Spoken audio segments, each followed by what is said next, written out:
রুই মাছের এই রেসিপিটা যদি পাতে থাকে তাহলে কিন্তু এক পদেই বাজিমাত। কী হলো, বিশ্বাস হচ্ছে না তো? তাহলে চলুন পুরো রেসিপিটা দেখিয়ে দিই।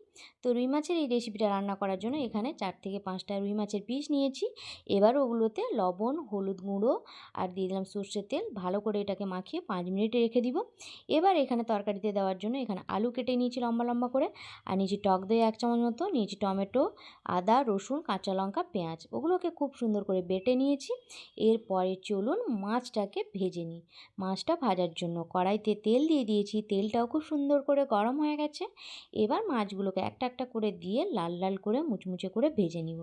মাছগুলো সুন্দর করে ভেজে নিয়েছি, এবার মাছগুলো তুলে নিলাম। এরপরে ওই তেলেই দিয়ে দিব আমি কেটে রাখা আলু।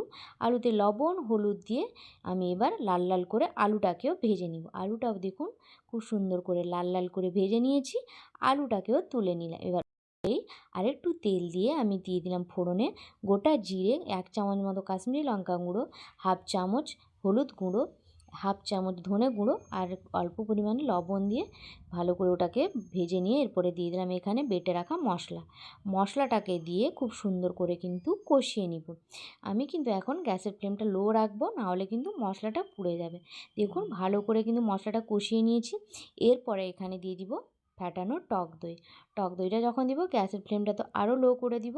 তো দেখুন টক দই দিয়ে ভালো করে আমি কষিয়ে নিয়ে এবার অল্প পরিমাণে জল দিয়ে আরও একটু কষিয়ে নিব, যতক্ষণ না অবধি মশলা থেকে তেল ছাড়ছে। দেখুন খুব সুন্দর করে মশলা থেকে তেল ছেড়ে দিয়েছে। এরপরে আমি ভেজে রাখা আলুগুলোকে দিয়ে মশলার সঙ্গে খুব ভালো করে কষিয়ে নিব। এই যে দেখুন আমার কষানো খুব সুন্দর করে হয়ে গেছে। এরপর এখানে পরিমাণ মতন জল দিয়ে দিব। জল দিয়ে এখানে আমি ঢাকা দিয়ে দিব যতক্ষণ না অবধি তরকারিটা ফুটে উঠছে। তরকারিটা দেখুন খুব সুন্দর করে ফুটে গেছে। এরপরে আলুগুলোকে দেখুন সেদ্ধ হয়ে গেছে। আমি এবার ভেজে রাখা দিয়ে দিলাম মাছগুলোকেও দিয়ে আমি এখানে 1 থেকে 1.5 মিনিট মতন ভালো করে ফুটিয়ে নিব। দেখুন তরকারিটা আমার খুব সুন্দর করে কিন্তু হয়ে গেছে। রান্নার রঙটা দেখুন খুব সুন্দর হয়েছে। এবার চলুন তরকারিটা সার্ভ করে নিই। এই রেসিপিটা দারুণ হয় কিন্তু খেতে, একবার হলেও বানিয়ে দেখবেন। ঘরে থাকা কয়েকটা উপকরণ দিয়েই কিন্তু রান্নাটা হয়। একবার হলেও রান্না করে দেখবেন, আমাকে কিন্তু কমেন্ট করে জানাবেন যদি রান্না করে থাকেন।